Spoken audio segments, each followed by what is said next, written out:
হে বক্তা, আল্লাহ মাফ করে দেও,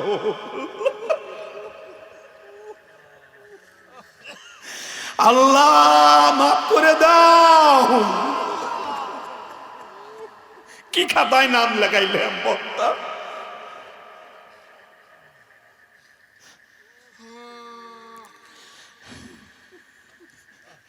আগুনের কিসি দ্বারা জিব্বা কাটা হবে।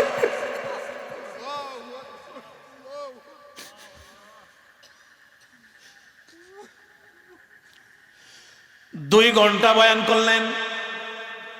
2 ঘন্টা বয়ান করে ওনার খাদেমরা জিজ্ঞাসা করলেন, হযরত বুঝলাম না রহস্য, একজন শ্রোতাকে আপনি 2 ঘন্টায় বয়ান শুনিয়ে দিলেন।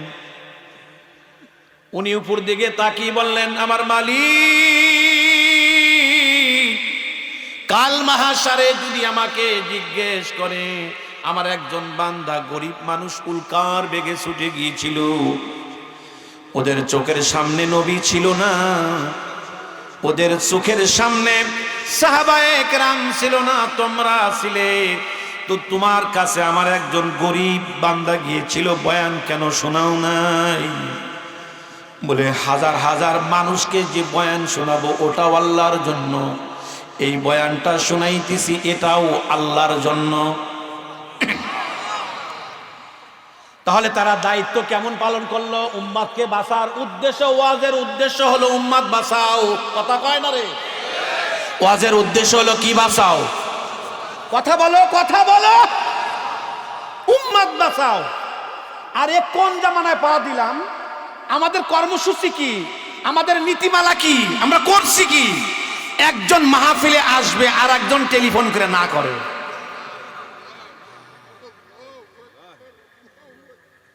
ও মাহফিলে যাওয়া যাবে না, ওই মাহফিলে যাওয়া যাবে না, ওই মাহফিলে যাওয়া যাবে না।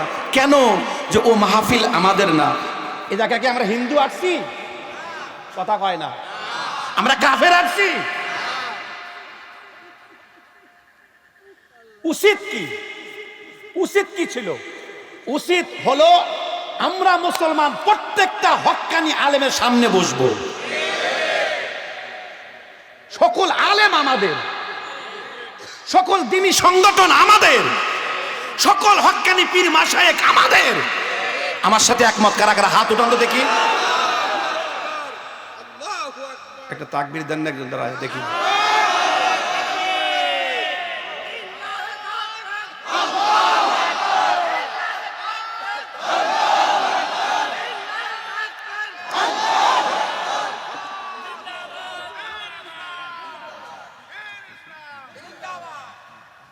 মনে আছে কি কথা? ঠিক কিনা বলেন? বর্তমান উম্মতের যে পরিস্থিতি, এই জিনাপাড়া, রসুলপুর, চরমারা, যে যেখানে আছেন গভীর মনোযোগ, আজকের অষ্টালি ব্যতিক্রম। এটা আল্লাহ জবান দিয়ে বের করে দিবেন আমার বিশ্বাস। মহতারাম আমিরের জমিয়ত আমাকে দোয়া করে দিয়েছেন। এটা প্রয়োজন, উম্মতের জন্য এখন প্রয়োজন। প্রত্যেকটা মুসলমানের দায়িত্ব, প্রত্যেকটা আলেমের দায়িত্ব, প্রত্যেকটা পীর মাশায়েখের দায়িত্ব। আর রাজুলু, রাসূল বলছেন, আজকেও আমি বললাম, শাহ শহীদ ইসমাইল রহমাতুল্লাহি আলাইহি জেনার বালাকোটের ময়দানে কাফের মুশরিকরা গলা কেটে ফেলে দিয়েছিল, শিরুচ্ছেদ করেছিল, ওনার অবশিষ্ট দেহ নিয়ে উনি যুদ্ধ করেছেন। আর একটু জোরে বলতে পারলেন না? নাম শাহ শহীদ ইসমাইল রহমাতুল্লাহি আলাইহি, যিনি বালাকোটের ময়দানে সৈনিক ছিল। ওনার শিরুচ্ছেদ করার পরে মাথা অন্য জায়গায় পড়ে গেল, উনি অবশিষ্ট দেহ নিয়ে তাকে ধাওয়িয়ে ধরে হত্যা করেছেন। সেই সোনার মানুষটি দিল্লির জামে মসজিদে বয়ান করতেছে। দিল্লির জামে মসজিদে কিতাবে লেখেন 1 ঘন্টা নয়, প্রায় 2 ঘন্টা বয়ান করলেন। 2 ঘন্টা বয়ান করার পরে আল্লাহর ওলি মোনাজাত করে শেষ করে দিলেন। শেষ করে দেওয়ার পর উনি যখন মেম্বার থেকে নেমে মসজিদের দরজা দিয়ে বের হয়ে চলে যাচ্ছেন, ইতিমধ্যে একজন ব্যক্তি চলে আসলেন বহু দূর থেকে, গ্রাম থেকে হুজুরের কথা শুনে পায়ে হেঁটে আসছেন। পায়ে হেঁটে এসে হুজুরকে জিজ্ঞাসা করছেন, ভাই জিজ্ঞাসা করতে চাই শাহ শহীদ ইসমাইল কি বয়ান করেছেন? উনি মুস্কি হাসি দিয়ে বললেন, ভাই হ্যাঁ, এই সময় তো শেষ হয়ে গেল। গ্রামের মানুষটা বড় ধেয়ে আসছেন, মলিন চেহারা, পায়ে স্যান্ডেল, টুপিটা পুরান। গরিব মানুষটা বললেন, হায় আমার কপাল, কত দূর থেকে খেয়ে না খেয়ে আমি দৌড়িয়ে আসলাম হযরতের বয়ান শোনার জন্য, আর আমি হযরতের বয়ান শুনতে পারলাম না। আমার আফসোসে কলিজাটা ছিঁড়ে যাচ্ছে, আমার ভরাক্রান্ত হৃদয় নিয়ে বাসায় ফিরতে হবে। শাহ শহীদ ইসমাইল রহমাতুল্লাহ আলাইহি বলেন, ভাই একটু বসেন এই জায়গায়। বলে কেন? বলে যার বয়ান শোনার জন্য আসছেন আমি সেই শহীদ ইসমাইল। বলে হযরত আপনি কি বলেন? বলে হ্যাঁ। বলে আমি যে ওয়াজ করেছি আপনাকে ওয়াজগুলি শুনিয়ে যাই। উনি ওই জায়গায় বসিয়ে আবার 2 ঘন্টা বয়ান একটা লোকরে শোনাইলেন।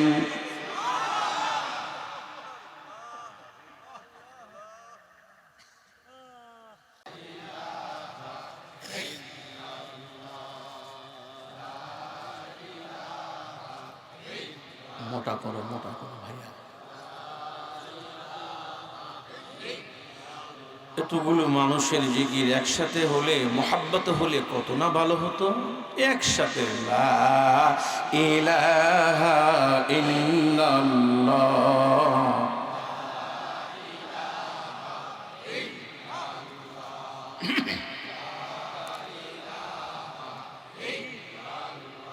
জোরে সুবহানাল্লাহ আলহামদুলিল্লাহ। এই বক্সটা ওইদিকে দেন, হাম উঠবে এদিকে দিয়ে না।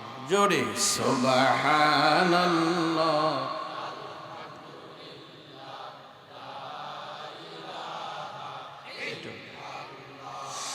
গাহে বুলবুল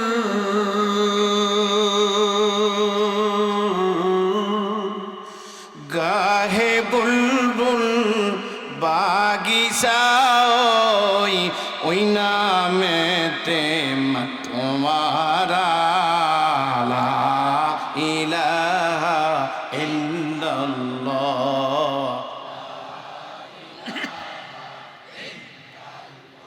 জোরে সুবহানাল্লাহ আলহামদু, আরো জোরে সুবহান লা ইলাহা ইল্লাল্লাহ।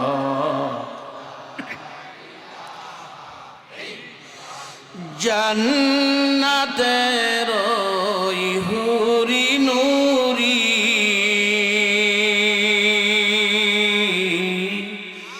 জান্নাতের ওই হুরি নুরি, ওই নামেতে দিওয়ানা লা ইলাহা ইল্লাল্লাহ।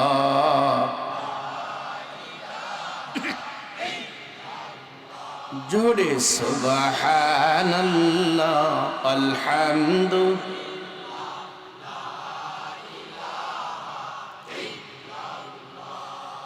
মুহাম্মাদুর রাসূলুল্লাহ আল্লাহু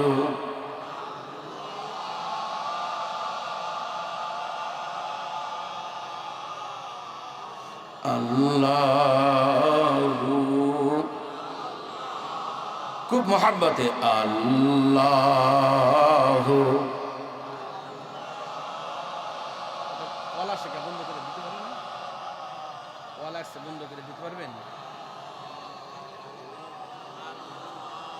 এইভাবে না, এইভাবে না, একটু হালকা চোখটা বন্ধ করে আর সে আজিমের দিকে একটু মাথাটা উঁচু করে আল্লাহু।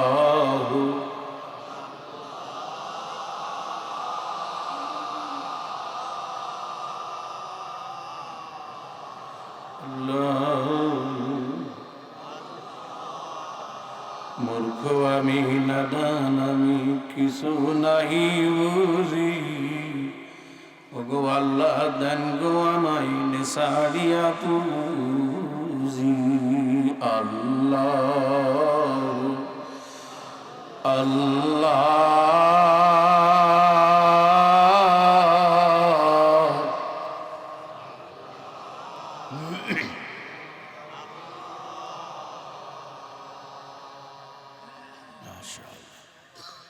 উপস্থিত আজকের তাফসীরুল কোরআন মাহফিলের সবার মধ্যমণি আমাদের সারিতাজ এবং আমাদের শিখ মুর্শিদ,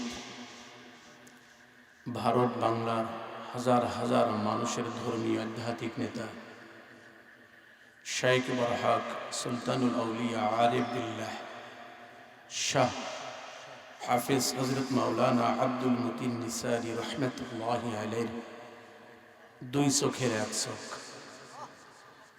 মুহতারাম আমিরে জমিয়ত হাফিজাহুল্লাহ, উপস্থিত আমার শেখ মুর্শিদের সম্মানিত খলিফাবৃন্দ, জাতির শ্রেষ্ঠ সন্তান বুজুর্গ হযরত উলামায়ে কেরাম, বিভিন্ন অঞ্চল ও মহল্লার এরিয়া থেকে আগত সম্মানিত সুধী, সর্বাগ্রে জানাই আলিশানের দরবারের শুকর এবং সুজুদ যে রব, যে মালিক, দিনের নিসবতে উলামা হযরতের সোহবতে তত্ত্ব সমৃদ্ধ ক্লাসপূর্ণ দিনের অতীব জরুরি দিনই কিছু দিক নির্দেশনামূলক আলোচনা করা ও শোনার তৌফিক দিলেন, সে মাবুদের দরবারে শুকর। সকলেই জবান খুলে পড়ি আলহামদুলিল্লাহ। আবার বলুন আলহামদুলিল্লাহ, আবার বলুন। ভাইও চেহারাটা একটু উপর দিকে দিয়ে বলি আলহামদুলিল্লাহ, আবার বলেন। এই জন্য বলেছি যে আল্লাহ পাক আমাদেরকে জাতির শ্রেষ্ঠ সন্তান তথা আল্লাহর আশিকিন জাকিরিন মুহিব্বিন বান্দাদের সাথে আমাদেরকে বসার সুযোগ দিয়েছেন। আমি আপনাদের সম্মুখে কোরআনের সমুদ্র থেকে সূরাতুত তাহরীমের ৬ নম্বর আয়াতে কারিমা তেলাওয়াত করেছি। আমি এই আয়াতটিকে সামনে রেখে সংক্ষিপ্তভাবে একটি বিষয় নিয়ে কথা বলতে চাচ্ছি। আল্লাহ পাক যেন সংক্ষিপ্ত সময়ে এই আয়াতে কারিমাকে সামনে রেখে আমার মূল বিষয়বস্তু আপনাদেরকে বুঝাইবার তৌফিক দান করেন, বলেন আমিন। আয়াতে কারিমা বোঝার আগে প্রত্যেকটি জিনিস আমাদের আগে বুঝতে হবে। আমরা পৃথিবীবাসী দুনিয়াতে যারা জিন ইনসান এসেছি, আসলে মূলত এটা আমাদের আসল বাড়ি না। এইটা আগে দিলে বিশ্বাস করতে হবে যে দুনিয়ায় আমরা বসবাস করছি আল্লাহে, এটা আমাদের আসল। আমাদের আসল একটা বাড়ি আছে, বাড়িটার নাম জান্নাত। সুবহানাল্লাহ বলেন। সেখানেই ছিলাম। কোনো কারণবশত রব্বিক কারীম তার কুদরতের খেলার বহির প্রকাশ করার জন্য আল্লাহ রব্বুল আলামিন সেখান থেকে আমাদেরকে দুনিয়ায় পাঠিয়েছেন। আবার সেখানেই আমরা যাব। মূলত মাঝখানে যে কিছুদিনের জন্য আমরা দুনিয়ায় বসবাস করছি বা দুনিয়ায় আসি, রব্বি কারীম বলেন, হে আমার বান্দা ও বান্দির দল, জেনে রাখো এটা হলো কিছুদিনের জন্য খেলাধুলার জায়গা। সুবহানাল্লাহ বলেন। বলুন এটা কিসের জায়গা? যেমন রব্বি কারীম আয়াতে কারিমার মধ্যে পরিষ্কার করে উপস্থাপন করেছেন, ওয়ামা হাযিহিল হায়াতুদ দুনিয়া ইল্লা লাহবু ওয়া লাইব ওয়া ইন্নাদ দারাল আখিরাতা লাহিয়াল হায়াওয়ান।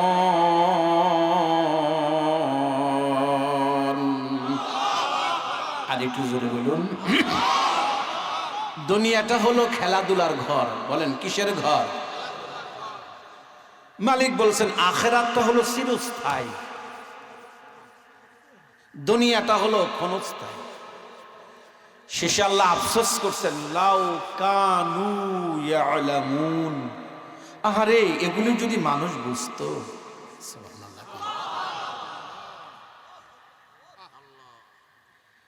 দুনিয়াটাকে আল্লাহ খেলাধুলার সাথে উদাহরণ পেশ করেছেন।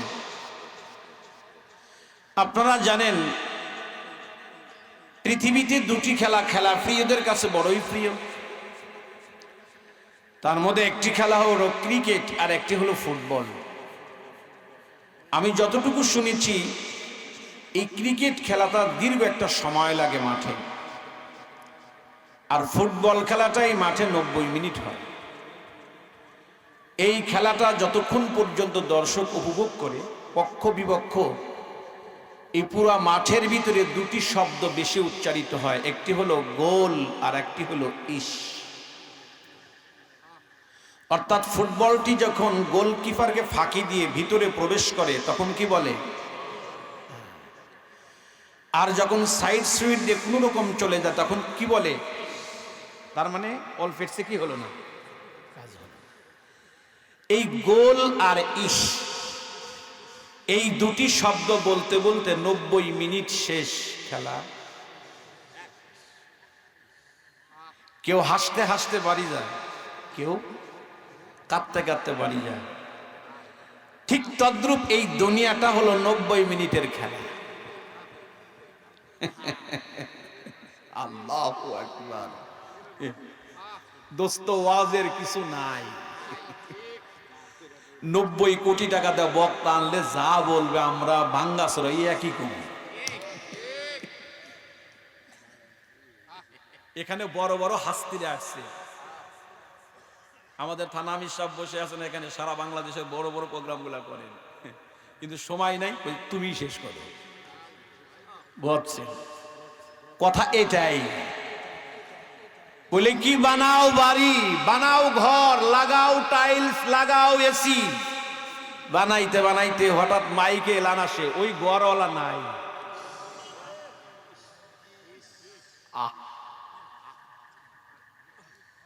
প্রিয় দোস্ত, ওয়াজের কিছু নাই। নবী আলাইহিস সালাতু ওয়াস সালাম এজন্য বলছেন বুদ্ধিমান ওই ব্যক্তিকে বলা হয় আল কাইয়িসু মান দানা নাফসাহু ওয়া আমিলা লিমা বা'দাল মাউত।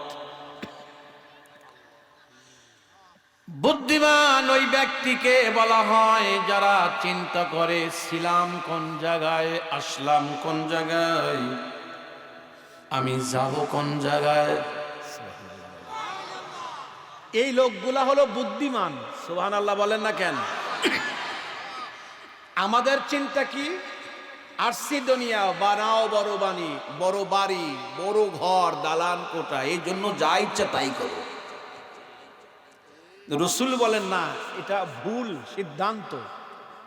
আর আল্লাহ বলছেন এটা খেলাধুলার ঘর, অতএব এ নিয়ে ফিকির না। বুদ্ধিমান হলো সেই যারা ফিকির করে ছিলাম কোন জায়গায়, আসলাম কোন জায়গায়, আমি রওনা কোন জায়গায়। এই জন্য আপনাদের সম্মুখে বুঝে শুনে চিন্তা ভাবনা করে সূরাতুত তাহরিমের 6 নম্বর আয়াতে কারিমা তেলাওয়াত করলাম। রব্বে করিম এই আয়াতে কারিমার মধ্যে আমাদের একটা দায়িত্ব দিয়েছেন। সুবহানাল্লাহ। ওয়াজ আল্লাহ, জোরে কোন কার? আমি মাইক হয়ে শুধু শুনাইতেছি, কিন্তু বয়ান, তাহলে বলেন এই বয়ানটা কি নিম্নমানের হবে না উচ্চ মানের হবে? উচ্চ মানের কেন হবে? বয়ান কার? আমি শুধু মাইক, আমি শুধু স্পিকার।